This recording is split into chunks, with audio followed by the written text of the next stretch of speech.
উপস্থাপক রাফিক বিন সাইদির নামাজে জানাজায় শরীক হতে মতিঝিল সরকারি বালক উচ্চ বিদ্যালয়ের মাঠে নামে লাখো মানুষের ঢল। বৃহস্পতিবার বিকেল 5টার পর প্রিয় সন্তানকে শেষবারের মতো দেখতে এবং জানাজায় অংশ নিতে প্যারোলে মুক্তি পান দেলাওয়ার হোসেন সাইদি।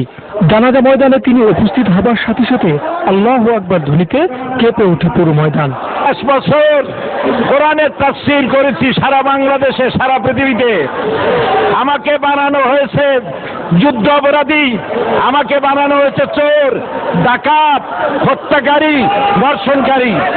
আমি আল্লাহর নামে কসম করে বলছি, আল্লাহ তোমার জাতের কসম, তোমার ইজ্জতের কসম, তোমার সম্মানের কসম, 1971 সনের এক ফোঁটা বালি বা কাদা আমার গায়ে লাগে নাই, লাগে নাই, লাগে নাই।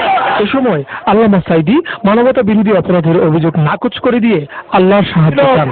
আমার শুধু কাজ ছিল কোরআনের প্রচার করা। নাস্তিকবাদীরা সহ্য করতে পারে নাই, যার জন্য আমাকে বন্দী করে রেখেছে। আমি শাহাদাতের তামান্না করি, আমি শহীদ হতে চাই, তবে চোর, ডাকাত ইত্যাদির বদনাম নিয়ে মরতে চাই না। পরে ছেলের জানাজায় নিজেই ইমামতি করেন তিনি। রফিক বিন সাইদির জানাজায় অংশ নেন 18 দলীয় জোট সহ বিভিন্ন সামাজিক সংগঠনের নেতারা। এ সময় তারা শোক সন্তপ্ত পরিবারের প্রতি সমবেদনা জানান। এটা একটা নির্মম হত্যাকাণ্ড। যদিও উনি মৃত্যুটা স্বাভাবিক মনে হচ্ছে, কিন্তু যে ঘটনার আবহে উনি মৃত্যুবরণ করছেন, একটা পরিবারকে শুধু আদালতের কাঠগড়ায় দাঁড় করানো হয় নাই, মূলত তার একজন মহৎ মানুষের চরিত্র হরণ করা হয়েছে।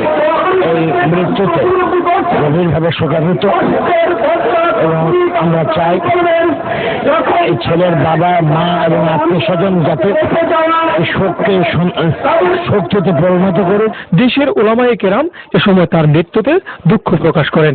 বাংলাদেশের ইতিহাসে যিনি পরবর্তী সাইদি হতেন, সেই পরবর্তী সাইদি মূল সাইদি সাহেবের আগেই পৃথিবী ছেড়ে চলে গেল। ক্ষণজন্মা এ আলেমীদিনকে শুক্রবার বাদ জুমা খুলনা সার্কিট হাউস ময়দানে দ্বিতীয় দফা জানাজা এবং পিরোজপুরে আল্লামা সাইদি ফাউন্ডেশন মাঠে তৃতীয় দফা জানাজা শেষে সেখানে তাকে দাফন করা হবে।